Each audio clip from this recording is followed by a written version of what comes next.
పాపం ఇద్దరు కూడా చాలా బిజీగా ఉన్నారు, నేను డిస్టర్బ్ చేసేస్తున్నాను. సో ఏంటి అంటే మాకు ట్రైలర్ చూసాక అర్థమైంది ఏంటి అంటే, సో తండ్రిని కాపాడుకోవడం కోసం ఎంతటి ఎక్స్టెండ్కైనా వెళ్తున్నటువంటి హీరో. సో అలా మీ లైఫ్లో ఎవరి కోసమైనా ఎంత ఎక్స్టెండ్కైనా వెళ్ళి హెల్ప్ చేసిన రోజులు ఏదైనా ఉన్నాయా, సందర్భం ఉందా అని సో మా వాళ్ళు కంపల్సరీ తెలుసుకోమన్నారు మీ ఇద్దరు నుంచి కాబట్టి. సో యా శారద, ఏ ప్రశ్న ఎవరిని అడుగుతుందమ్మా?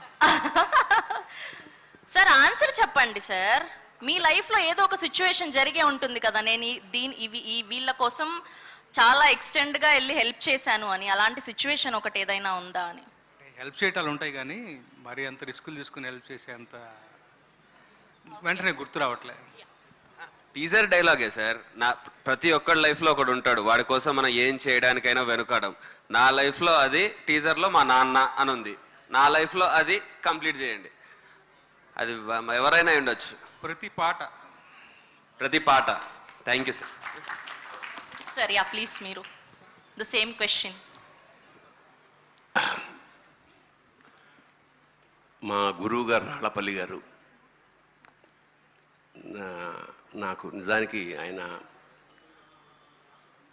నాకు ప్రాతస్మరణీయుడు. నిజానికి చాలా చేశాడు. అంటే నేనేం చేసినా ఆయన రుణం తీర్చుకోలేను. నిజానికి ఆయనే నాకు చాలా చేశాడు. అంటే నేను చెప్పకూడదుగా నేను చేసింది, because is more than father. అంత గొప్ప వ్యక్తి. ఇండస్ట్రీలో కూడా ఇంకోళ్ళ కోసం బతకడం ఏమిటో నేర్పిన మనిషి మా గురువుగారు రాళ్ళపల్లి గారు. ఎందుకంటే ఎన్నో గుప్తదానాలు, ఎంతోమందికో సహాయం. నేను ఆయన కడుపున పుట్టకపోయినా నన్ను కన్న కొడుకు కన్నా ఎక్కువగా చూసుకున్నాడు. ఆయన రుణం తీర్చుకోవడానికి ప్రయత్నం చేశాను తప్ప తీర్చుకోలేము. అంచేత నా జీవితంలో అత్యంత అంటే ఇంకా ఎంత చేసినా ఆయన రుణం తీరదు కాబట్టి ఐ కాంట్ సే. అది మా రాళ్ళపల్లి గారు. Thank you Tanikella Bharani garu, thank you so much. That was a lovely answer. And ఇక్కడ యువి క్రియేషన్స్ నుంచి వచ్చిన డైరెక్టర్స్ ఉన్నారు. అండ్ ఫస్ట్ మేర్లపాక గాంధీ గారు.